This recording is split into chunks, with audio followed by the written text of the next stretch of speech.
What's up, everybody? This is Real Talk Football, and we are live, baby, live. This week we're gonna be recapping on a lot of NFL stuff. Players, they're not showing up. We got coaches fired.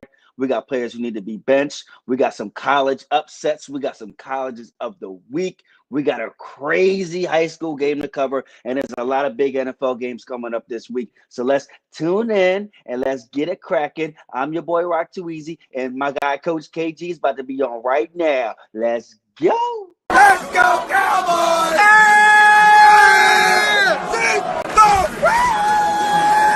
Hey, let me get one.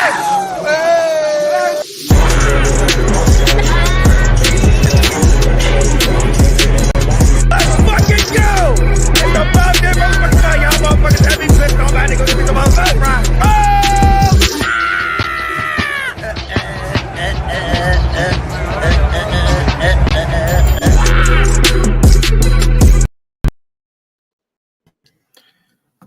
What's going on, good brother?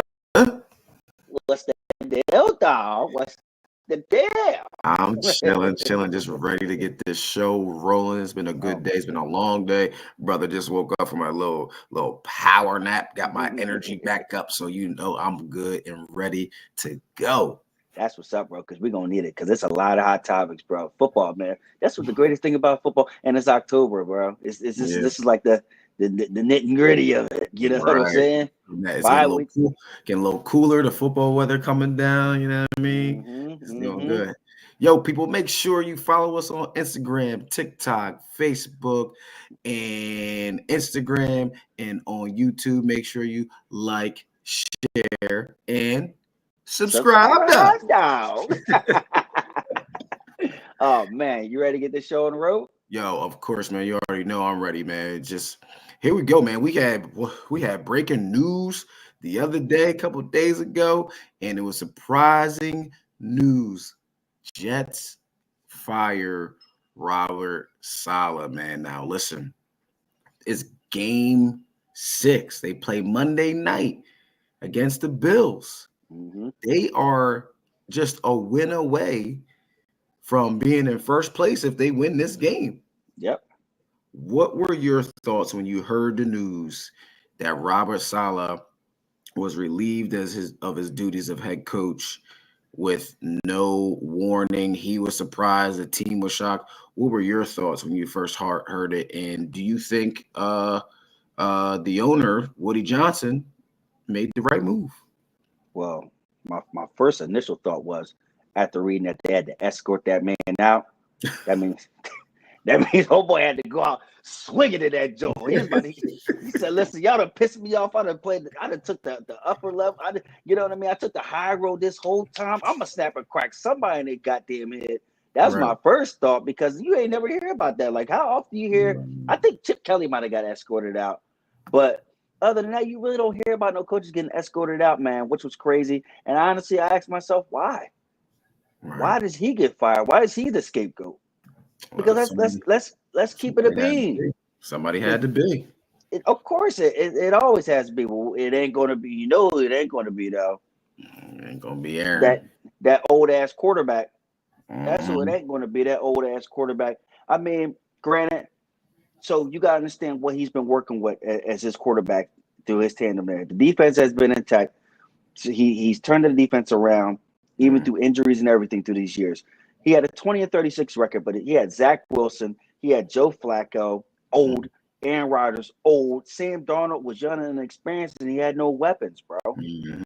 So that's like, how you expect to win? You can't just win games off of defense like that. Like, Rex Ryan was getting away with that BS, what he was doing, but he had a strong run game, and that's the problem. That's why I say why, because the defense is intact, that offense is some shit. They wasn't running the ball, and they got 2 running backs, bro. 2 running backs. So you want to fire?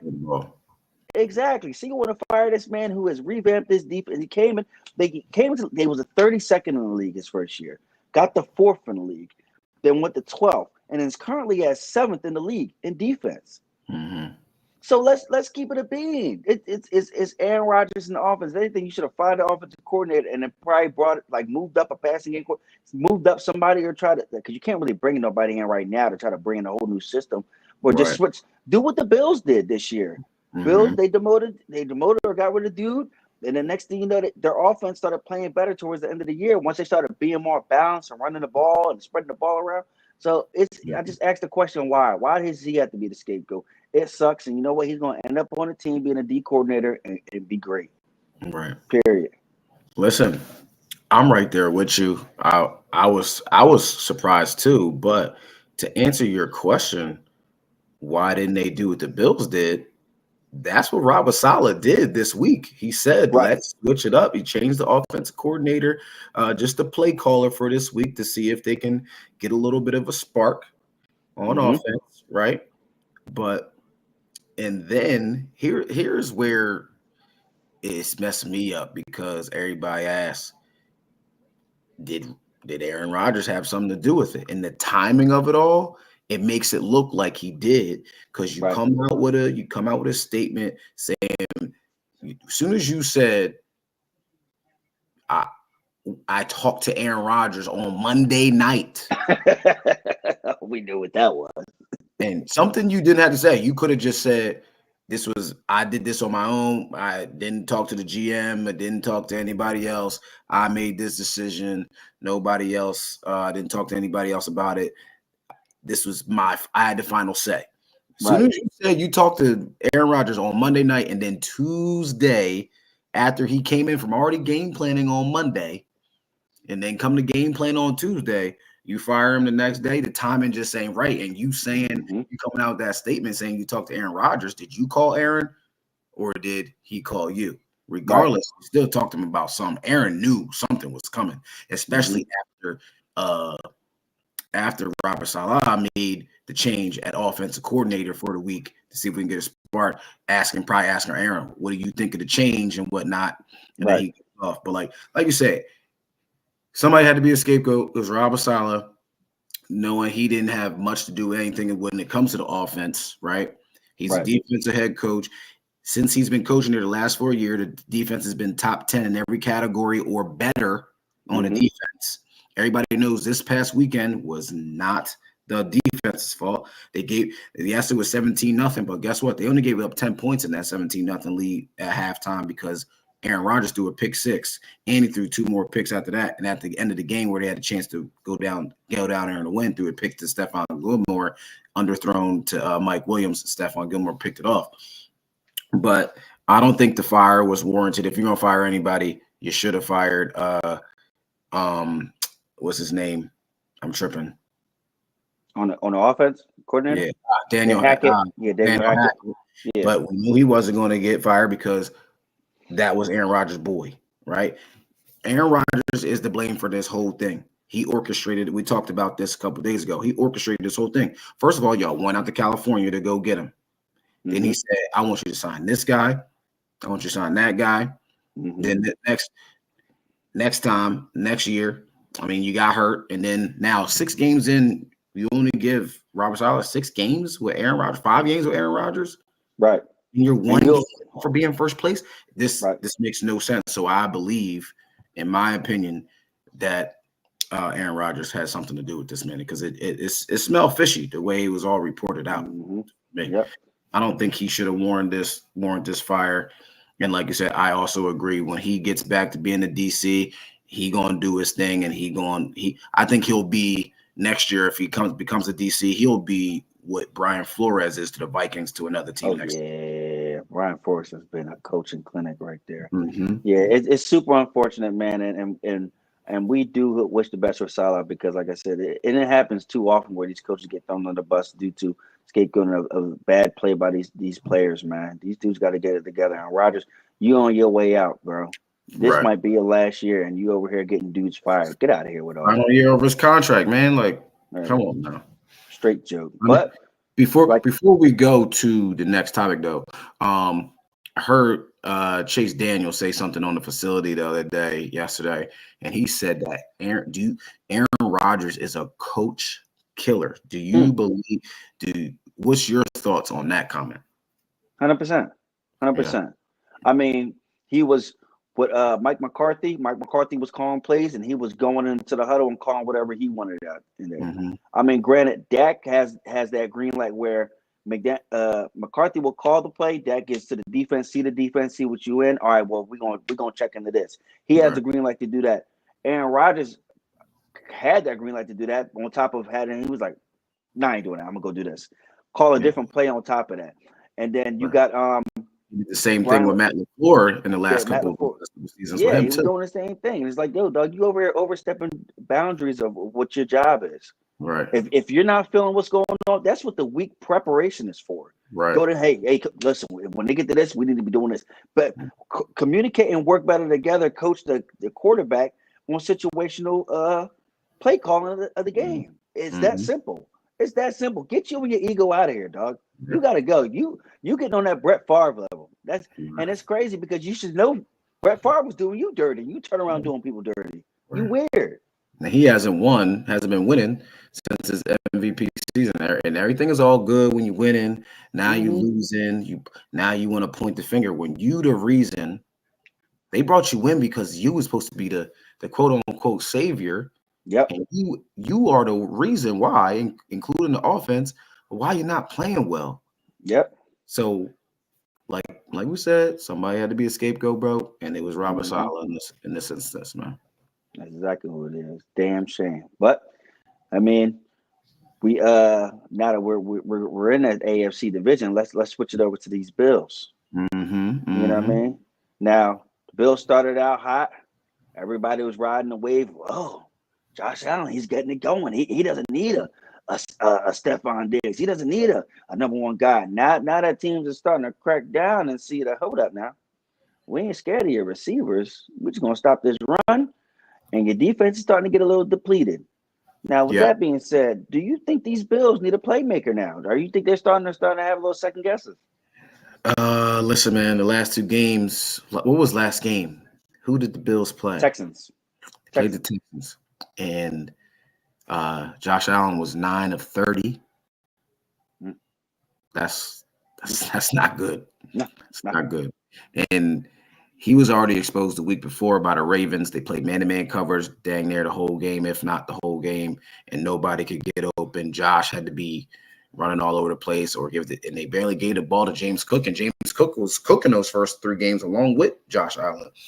So, in my opinion, who are they going to go get? Are you going to trade for somebody? Yeah. Or are you going to pick somebody up in free agency? Because right now in free agency, the top 4 guys right now are Mike Thomas, Hunter Renfrow, old behind Julio Jones, who we know don't have it no more, and Corey Davis. Now, Corey can fit there as a playmaker, a big, strong wide receiver, got a little bit of speed, but he also has an injury history. He ain't creating no separation. Right. And you got it. And then you look at Hunter Renfrow, who was balling. I don't know why he's not signed by a team. Right. He's a ball. Yeah, I like him a slot. Raiders, but he doesn't fit with the Bills because that's Shakir for them. Right. Mike Thomas, he's been hurt to last 3, 4, 5 seasons. Yep. You know, want to pick up another injury-prone guy, aka Slant Boy. You know what I mean? And then who can you trade for? Who's on the trading block? You got D-Hop. You got Treylon Burks, who both are on Tennessee Titans. And you got T. Higgins and Amari Cooper. Now, Bengals sitting there at 1-4.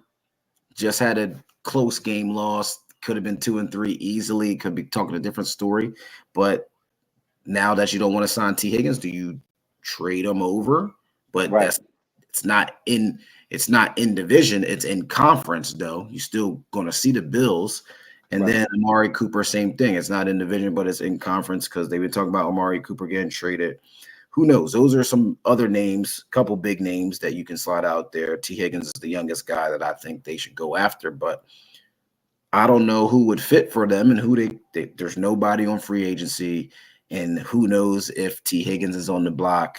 We know Amari Cooper's on the block. D-Hop probably looking to get out. Who can they get? Right. And not only that, the reason why they lost so many players is because they were so cap strong from paying so many people. So they budget a little, and their money a little funny on top of that too. So I mean, your best bet is to try to trade for Amari, but he'd be mentally checking out the games too. But at least I know that he's going to be a guy who can run that route, who can create separation, because that's the problem that they're dealing with now. Now that they see, like, we don't see these guys as a threat. We're gonna clamp down on these guys, and you just got to beat us in the run game. And they're not even committed to run the ball no more. When James Cook was doing all this dirty work these first 2-3 games, and now they're just getting away from it. So I don't know what's going on with them. I think they just, as they started winning games, they started building more confidence in Josh Allen, when you should have been just sticking to the game plan here, because your run game is going to open up everything else in that passing game. Right. That's how your guys are getting open, through your run game. Right. So now you're switching your formula up, and it's starting to expose you. Get back to doing what you do, and then you can start, playing better winning football, because 9 for 30 ain't it. Right. Definitely ain't it. Definitely ain't it. My thing is, though, with these offensive coordinators, I see a lot of them panicking. Yeah. Yes, the Bills did get down real quick, 14-3, right, to the Texans. Mm-hmm. It's still first half. It's still first quarter. Why we want to pass every down now? Don't get away from the run game. First of all, why get out here 14-3? Then you come back and you pass 3 downs. Now you got 3 and out. Your defense just got off the field. And they old. They still tired. Run the ball, run some clock, get some flow, you know what I mean? And then start to play action or pass. Like, you can't panic when you're down by obviously 2 scores when it's still the first quarter, it's first half. Right. There's so much game to play. That's what I don't get with these NFL playmakers, offense coordinators, even in college too. They sometimes do it. It's like, man, we just got off the field, and now they talk about punt team ready. Right. Well, we just got off the field. Like, exactly. Why are you pressing? Yep. So I believe they just need to stick to the run game with James Cook. He's balling. Like we said, Joe Brady has been calling good games for them. Don't get away from what's working. If it ain't broke, don't fix it. You know what I mean? Right. Just because you down don't mean the game is over in the first quarter. Like, you don't win games in the first quarter.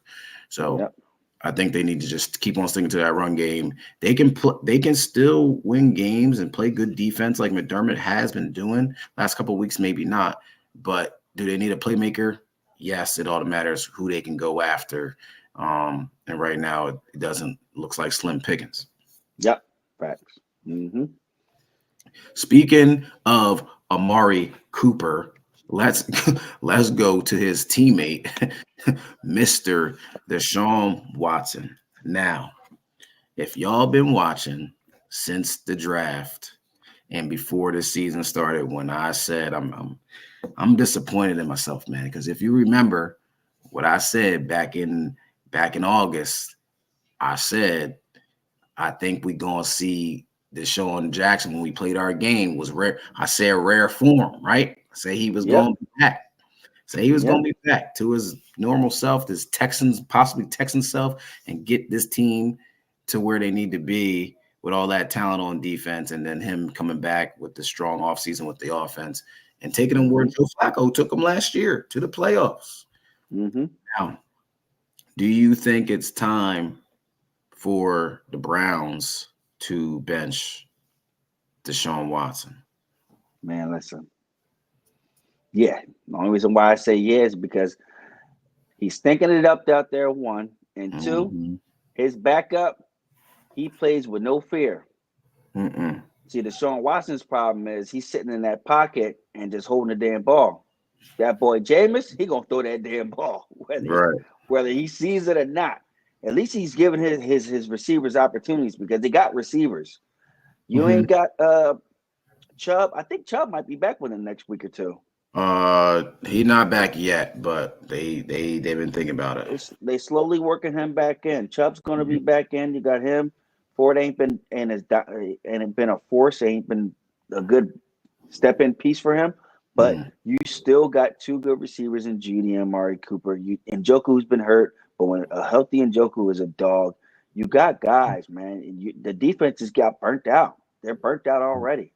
They're tired of trying to keep games close for you, bro. You're stinking it up. You might be done, to be honest with you. Done. I believe he's cooked. Yeah. I believe it's over. I believe the Browns need a change.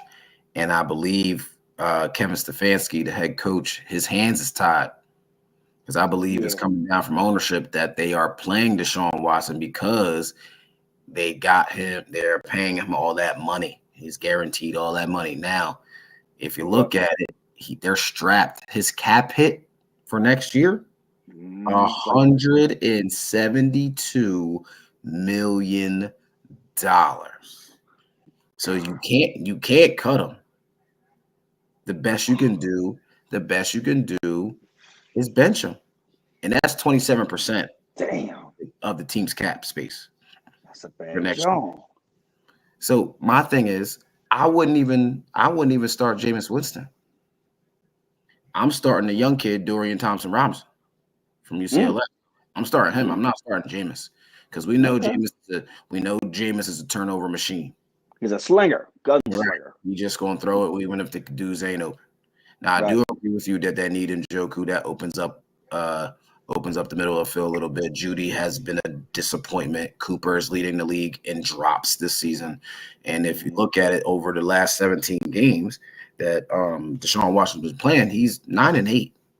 Right. That's not making the playoffs in the AFC. You're not making playoffs in the AFC 9-8 unless that wins your division. Right.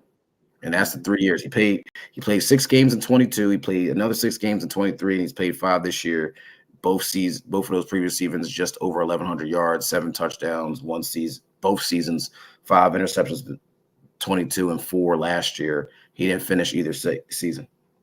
My thing is, I don't care how much money he's making. If you're not playing well, you shouldn't be on the field, especially quarterback, because it's the most important position of your team, and it determines whether you win or lose. Right. And my thing, the biggest thing for him last week, the reason why I think he should be benched, this man walked off the field when Kevin Stefanski tried to go for it on fourth down, and he walked off the field. Yep. What is that? I want to know what you think that if you were his teammate, either on offense or on the bench on defense, and you see your head coach about to go for it, and you see the captain, he's got the C on his chest, walk off the field and say, "Come on, man. Get out of here, man. I'm getting out of here." Walk off the field. You're not going to fight for your teammates, regardless of how many scores you down. What thought would run through your mind as being his teammate and being in the locker room with this guy knowing he basically just quit on your team? I'm gonna be on. I try to keep it PG on here, so I do not want to say what I would say. Because I am. Listen, I'm a charming asshole. I'm gonna call you a nut ass. Yeah, yep. And if you feel that way, see me in the locker room. Right. You know what I'm saying? That right. I'm gonna be honest with you, bro. My competitiveness, I hate losing, and like that, nah, man. I don't think you understand, bro. Like I take that shit. I got mad at my brother one time. He did that, because we was at a game, and he like basically quit. And I was mad. He walked up to me in the parking lot and like tried to shake my hand, and I drove off on him, KJ. Say it again. I said my brother we was in the game, and he basically walked up the field before the game was over, and I was pissed. I was sitting in the car in the parking lot, mad. He walked up, like tried to dap me up, like, "All right, bro." I drove off on him. He was like, "Damn." I was like, "Yeah, bro." Yeah, it's like that. Yeah, it's like right. Right. I mean, some people cool with it. Nah, man, you gonna hear about it. You definitely gonna hear about it. Do you? One last question before we move on. Do you think they, what are they, 1-4 right now? Yeah. Do you think they draft a quarterback? Oh, 100%. Yeah, they do. Just Prime ain't gonna let Shador go there. I'll tell you that, man. That's it, huh? pull a Archie Manning. He said, "Wait a minute, you got another year eligibility? You're right. You're not going to. You will keep it right here. You're not even working out for them. You're not working out for them, nah. Yeah. Come on, man. Exactly. Oh man. All right. Now on to the next topic. Now that we're talking about quarterbacks struggling, do you think that it is time to move on from Fields and go back to dangerous? You think that the Steelers might need to go back to the OG? You know? What's going on here, man? I mean, the Steelers they started out hot, winning games the way that they win games, close, ugly dogfight games, running the ball, using that defense. But now it's starting to look like that offense ain't clicking enough for them to win these games now. Right. It's starting to take a little turn. So you think that you go back to Russ? Well, not even go back to Russ. You starting Russ for this season now going forward. What you think? So here's my take on it. I don't believe you go to Russ. Okay. Here's why. Those first 3 games, it was all who won the games, the first 3 games. Who was it about? Who are we talking about? Who won the games? TJ Watt. TJ Watt in the defense, right? Yep. That was the reason why they were 3-0. Justin was just skating by, do what he needed to do, didn't turn the ball over. You know what I mean? Just playing, managing the game, playing mistake-free football. These last 2 games, Justin Fields, no turnovers. He's got 5 touchdowns, 3 passing, 2 rushing. I mean, last week versus Indy, they lost. He threw for 312, and that's when he went for 3 touchdowns, 1 passing, 2 rushing. And the defense gave up all them points, and Justin brought them back. It was just not enough at the end. Right. Then last weekend against the Cowboys, he didn't throw for much.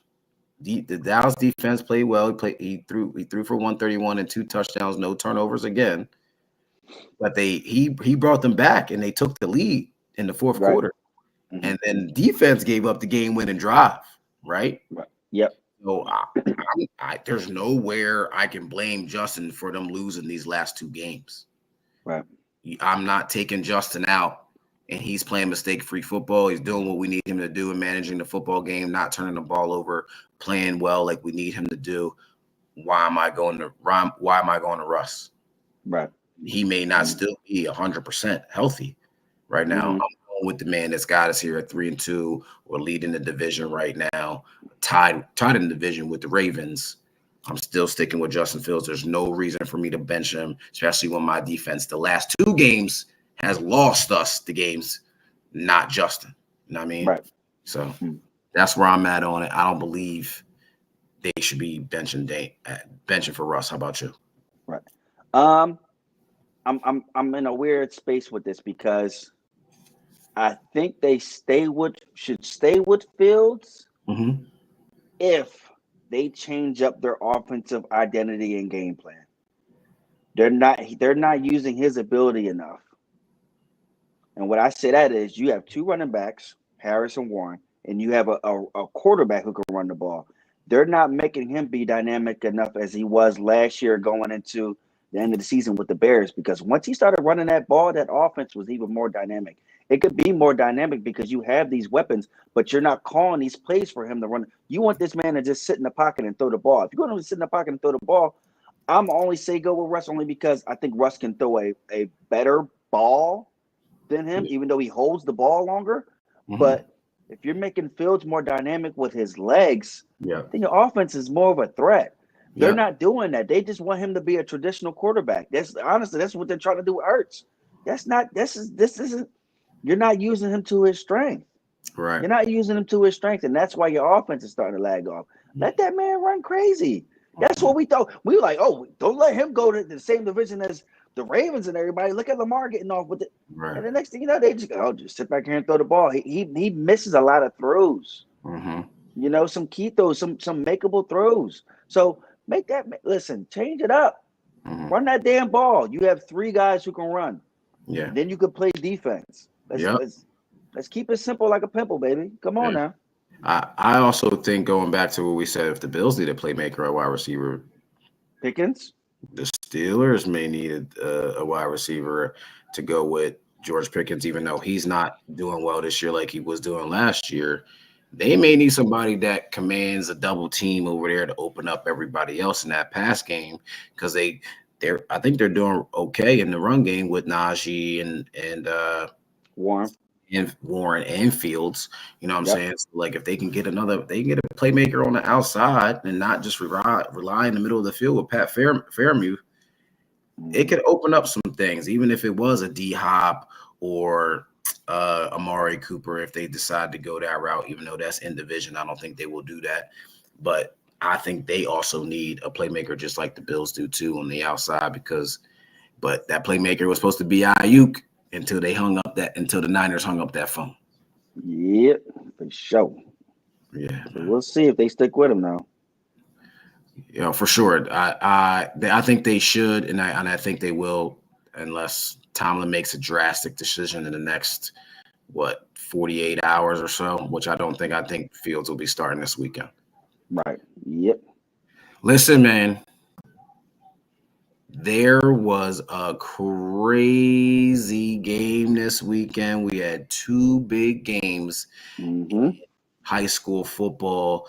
I'm going to get to the one game that was around here in the Philly burbs first before you get to that big game, because that game has to be talked about because it was crazy. We all saw it on our highlights this past weekend, because that keep running up that reel, keep running it up. You know what I mean? But the first game I want to talk about was the North Penn versus CB South game. Both teams went into this game 6-0. I got to the game a little bit late at halftime. It was 7-3 CB South.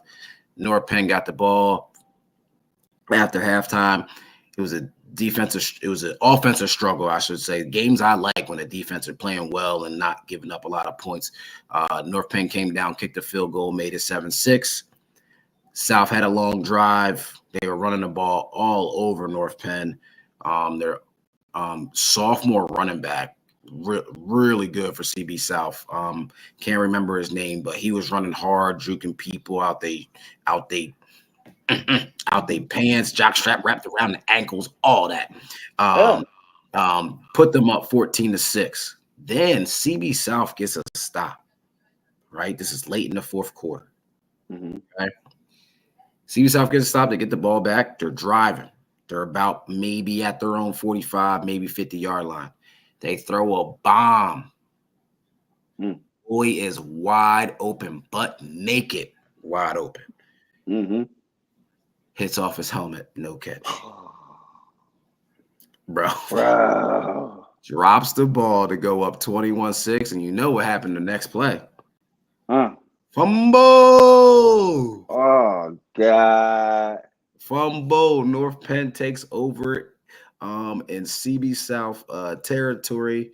But like I said, they couldn't move the ball. They were struggling to move the ball. There was no blocking during the pass. The QB was pressured. He had to roll out to his right and try to just throw in a run dang near the whole second half. Couldn't get nothing going. And then South stopped them. South gets the ball back again. They get stopped, and just North Penn again. Couldn't get it together. So CB South ended up winning 14-6.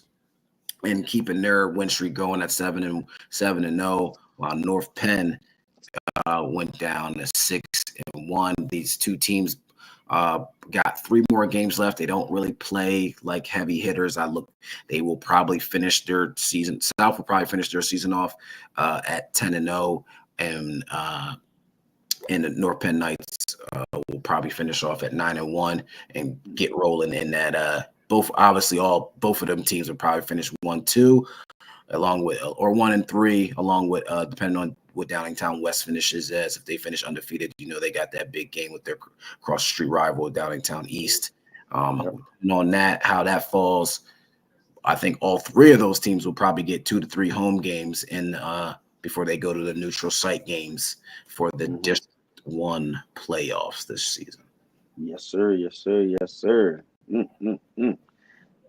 Well, talk about it, man. Listen, now this was a game that lived up to the hype. Number 1 in the state, LaSalle College, versus number 2 in the state, St. Joe's Prep. Oh my goodness, this game was everything. It was everything that it lived up to and more. Only because it's the hype of it. The magnitude of the players, the coaches, everything lived up to it. The fandom was crazy. I can't lie, but I was annoyed because it was too many kids there. And when I say it was too many kids, ain't nobody wanted to sit the hell down. So everybody was all over the goddamn place. That was annoying. And I can't lie, man. I was on the LaSalle side. Them parents was ramped. These parents was crazy, bro. I'm serious. They was crazy. But LaSalle came out on top at the end of an overtime game, 35-34 over St. Hold on. Joe's Prep. How many? Triple overtime. Yep. Triple overtime. And let's keep it a bean. It should have never went to overtime. So I don't even want to give me. So the first half was just straight back to back defensive stops, and a lot of drops, man. Mhm. These receivers had a lot of drops. You talking about one drop on that game? It was a lot of drops, and not even just some of them was drops. Some of them was really good defensive play. I like the cornerback number 20 on Prep, Messiah Akery. I think that's how you say his name. Young Bull's a sophomore, man. They kept going out of him. Joey O'Brien was going at him. He was lined up against Joey O'Brien. Joey O'Brien is a top kid in this state. You know, tall, long kid, but the Messiah, he wasn't that tall, but he was aggressive and he had heart and he had no problem coming downhill, making a tackle and playing the ball once it was in the air. It was good. It was a good defensive game in the first half. Right. Second half came, adjustments came, and the next thing you know, scores started going off everywhere. Joey started getting it going. I mean, I know that kid was tired because he had him playing both sides. Julian McFadden was out due to an injury that happened in practice. So you're one less receiver threat down. It gets down to the end. Prep gets the ball on the 5-yard line. And I'm telling the coaches, it was a coach, he was an offensive coach on LaSalle, offensive line coach on LaSalle. I'm sitting next to his wife, like, yeah, they about to run this game out. They're gonna run the clock out and just kick the field goal. They had a real good kicker. So this game is over. I'm like, all right, well, let me get ready. Let me see how far I'm in, get over there. Next thing you know, I see them lined up. I'm like, maybe they're just trying to get a better spot of the ball. You know how sometimes, in games where hike it real quick, run the ball, boom, line my kicker up. How much time was left during this play? 8 seconds, my guy. 8 seconds left. 8 seconds left. What yard line were they on? 5. Oh my gosh. 5, my guy. 5-yard line.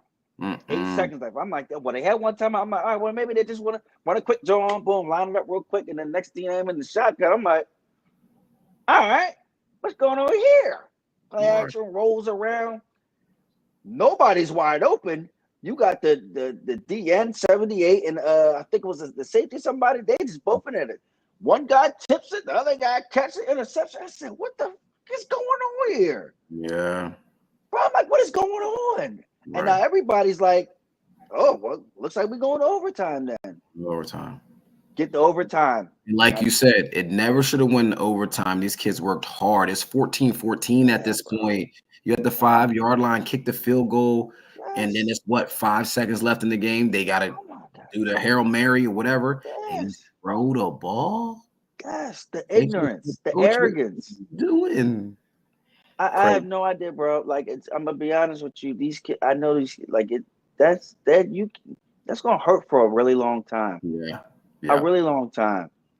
Now you done put an hour on everybody's life because it took me an hour to get home. You know, it's an hour everybody's life. Come on, man, what you doing, coach? God damn, you know I wasn't leaving. God damn. Triple overtime goes. You guys going score for score. Next thing you know, they going field goal. LaSalle scores. They say, you know what? We tired of this game. We about to put this joint away. Right. Boom, hand it off. Give it to Joey. I said, what the fuck? This dude just scrambling around, running around. Next thing you know, the ball gets tipped and it's just a catch. Game over. Crazy ending. Yes. So now it's heartbreaking that you went for it and you threw an interception. Now it's heartbreaking that the way that you lost, like that's gonna hurt the rest of the season, man, because playoff implication wise too, because you got Tep who moved up. So you got LaSalle, you got Tep. You don't got Malvern Prep because they don't play in the playoffs. But you still got Bonner, but I think Bonner and Roman are in the same division. Bonner and Roman are in 5A, I believe. Yeah, but you still LaSalle still got to play Bonner this week. Yeah. So LaSalle still got to play Roman this week too. So say LaSalle lose that game, they still have 2 big games. Like Prep, you done messed yourself up here because you're gonna walk through the rest of your schedule for the rest of the year. You know. You should have just won this. You win this game. Now you're walking. Now this is ruining your seeding here. So we'll see what happens from here. But that game was crazy, man. It's a lot of big games coming up. Crunch time towards the end of this year. I am so looking forward to this. You know, I gotta get my thermal gloves, my coat ready, and I'm getting ready, but I'm out there, baby. We going to that game this weekend, right? Where LaSalle, where's the game at? LaSalle versus Bonner game. It's at Bonner. It's at Bonner. Yeah, I'm trying to get there. I don't got no games, no nothing this week. Son's got a bye week. Son got a bye week. We out there. Let's get it. Let's get the road, man. Let's hit the road. But yeah, Yes, man. sir. Oh my goodness. Sheesh. Now, But listen, if you didn't see the game, the highlights of the game, follow our Instagram page. Go on our Instagram page, Real Talk Football, Real_Talk_Football. We got highlights of the game, and then we got the game-winning play where the quarterback from LaSalle scrambles to the right, comes back to the middle, throws it, linebacker tips it, wide receiver catches it from on the ground, team rushing the field, crowd going crazy. Make sure y'all run up that reel, share, like, and repost. Talk about an upset. We talking about a high school upset. Now let's talk about some college upsets. Because goddamn.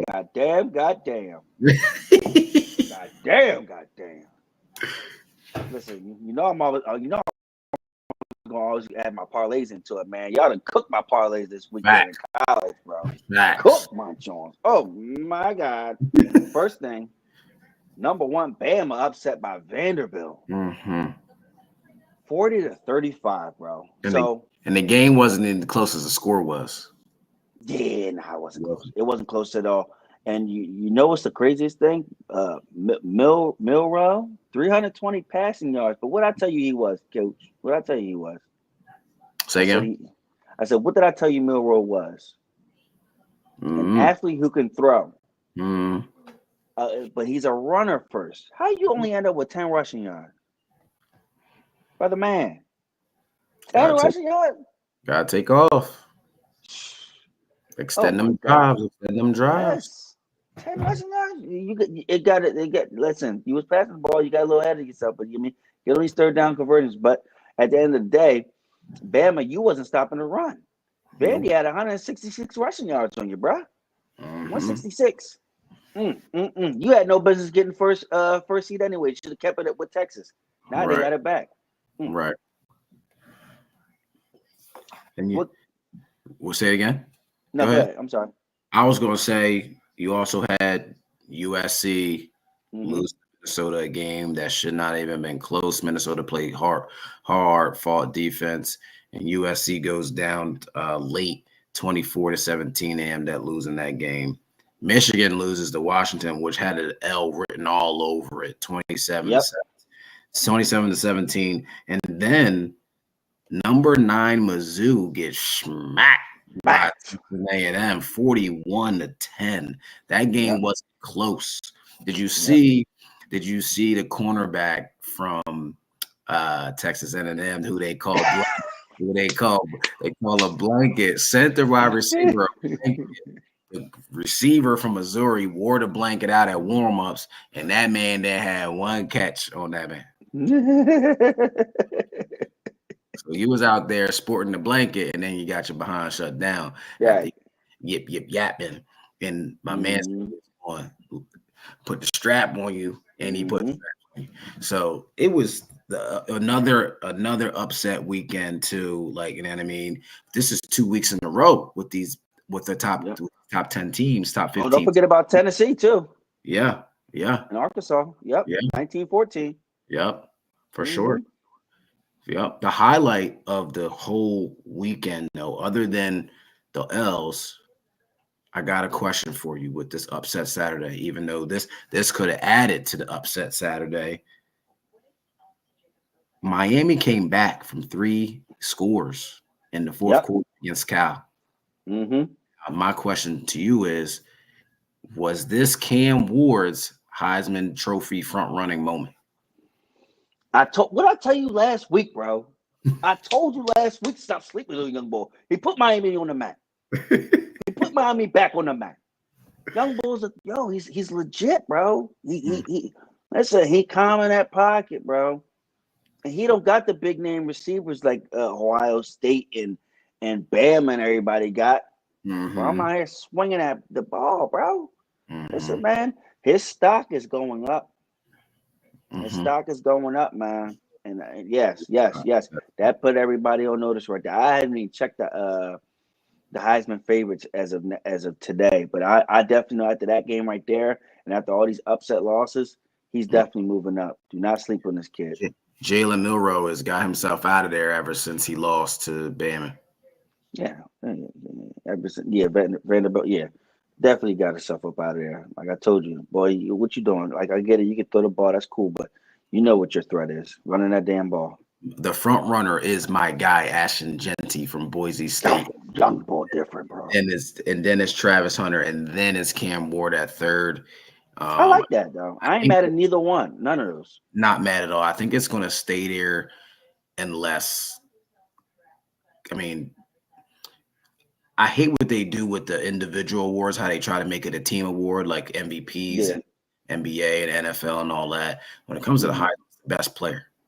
And like they did it last year with Jaden Daniels. This team was 9-3, 9-4 last year. LSU, he balled. He had touchdowns, like you had no choice but to give it to him.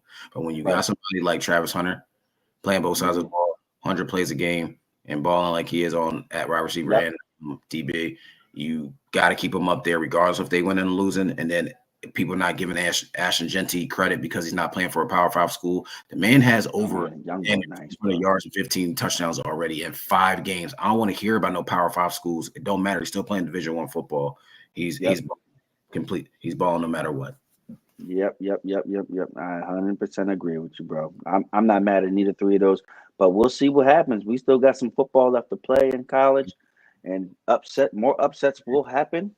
Let's talk about it. We got a top 25 weekend. This is the best weekend of college football to date, my guy. Listen, we got big games. We got Penn State versus USC. We got Texas versus Oklahoma. We got Florida versus Tennessee. It don't got that much mustard on it because Florida is not playing well like they're supposed to, but it's a rivalry game, so it's still going to be a good game. It's in Knoxville. You got Ole Miss, a top 10 matchup, Ole Miss versus LSU. And lastly, but not least, this is a top 3 game, number 2 versus number 3. Ohio State versus Oregon in Eugene, where College Game Day will be on Saturday morning. Eugene. It's going to be wild. It's going to be crazy. It's the night game. It's going to be a crazy atmosphere. And just like I told you a couple weeks ago, I am not moving from my couch on Saturday. So don't ask me what I'm doing. You know what I'm doing. I'm watching football. Don't ask me to go outside unless it's halftime. I'm not going nowhere. You know what I'm saying? I'm watching.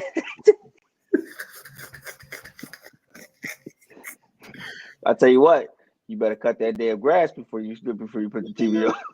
I might cut the grass tomorrow. You gotta cut that grass, take that trash out of it. Trash game today. We good. Trash game today. Now you good. Other than the other top games, though, there are some other games that do, is on the radar, even though they're not. Both teams aren't ranked. K-State versus Colorado. Now, how is Colorado going to act? They are 3-1. 3-1. 4-1. 4-1? No, 3-1. 3-1. Hit a bye this week. Okay, the bye. Yeah, the bye. 3-1. No, I thought it was 4-1. I'm tripping. They have Kansas State at home. Kansas State is always tough, regardless of who they're playing. They always are a tough out. Now, can they contend this game, or is it going to be a blowout where they don't have enough up front on both sides of the ball? And then you got Boise State, even though they're playing Hawaii, can Ashton Genty continue his Heisman run of possibly getting 200 yards this weekend and 3 touchdowns, or 190 yards, 2 or 3 touchdowns, man? I think he's going to get that, and I think it's going to be another crazy, fun college weekend. Definitely. Oh my goodness, it's some great football going on this weekend, man. Just make sure y'all stack up on your beer, your liquor, your party favorite foods, wherever you need to go. Just park it right on right in the crib, man. You ain't gotta go nowhere else. Sit right on there and watch that TV. Yes, sir. Hmm? All right, go on ahead, brother. Next, we running short on time. Let's get these in here and see what we gotta do, bro. All right, now we got Thursday night football. Big game, big game, big game. 49ers and Seahawks, man. We Mm, got to see what's going on with these Niners, man. Some games they dominant. Not even some games. Some quarters they're dominant. And other mm, quarters they're just stinking it up and busting coverages and getting stopped and just playing sloppy.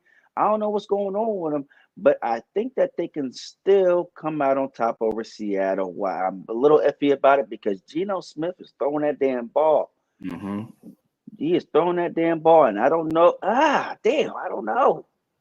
Because I don't think that the Niners got the corners that can cover all three of those guys, man. Smith and Jigba is getting off, bro. You so focused on DK, Smith and Jigba is getting off, and then Tyler get off too. And then now you got Walker. He's back running that ball healthy. It's just based off of like that O line. You got to give Geno time. I'm stuck. I don't know who to pick. I like my gut says it just to go with the Niners because it's the Niners, but I won't be surprised if they lose because yeah, Seahawks, man, that offense legit. They defense, they corners, they're real aggressive. I like them. Now, I like them. my question is to you, real quick, before I give my answer. Are the Niners in trouble? They're 2-3. Offense not playing well, and their strength, which is their defense, ain't playing well. Are they in trouble right now, or will they be in trouble if they lose this game tomorrow night? I think they're in trouble in general for this full season because you see where the offense is good, but not having C-Mac makes it not great because he's so dynamic. And what he does for that offense, he takes that offense to the top. Because the young boys, he's been solid, but he's not he's not game changing for that offense. And that's what is needed right there. He fumbled last weekend too. Exactly. So yeah, that's what I think. I'm with you. I believe they're in trouble now, and if they lose this game, they're in big trouble. Yep. Because Brock is on a contract year. He not playing to a contract year, even though he top 4 in passing yards. He's not playing bad though. That's the crazy thing. 6 touchdowns, 4 interceptions, over I think got 1,300 yards. Geno's leading the league in passing with their 3-2 record. I believe that the Seahawks win this game because they're at home. They got home field advantage. Niners defense isn't playing well. They got to travel. They don't got to travel that far, but they're still on the road at Seattle. Everybody knows it's a tough place to play, regardless of how good Seattle is or not. I believe Seattle wins this game, and then it's going to be major discussions on what the Niners need to do and if they even going to win the division, let alone make the playoffs in the NFC. Right, facts. Yeah, man. I listen. I just want to see a good Thursday night game. That's all. For sure. All night, baby. Division game. Yep, division game. All right, brother. We right there. Last topic, man. We got these Sunday games coming. What games do you see as big implications this weekend that is going to, like, when I say big implications, I mean, what is the ones you are ready to watch this weekend that you're going to have your eye on? So I think this is the week that Jaden Daniel comes down to earth a little bit offensively. I'm watching that game. I think the Ravens are going to bring that pressure to young Bull, and he's going to see a level of speed on defense compared to what he's been going up against. And like, listen here, young whippersnapper. This is how we play football here. So I think that I'm going to take the Ravens here. I'm going to take the Ravens here. Dan Quinn don't know how to stop a quarterback who's going to run like that. So, yeah, I'm taking the Ravens there. And my other game, I'm taking the Cardinals over the Packers. Mr. Kyler Murray, who chucked them deuces up at the 40.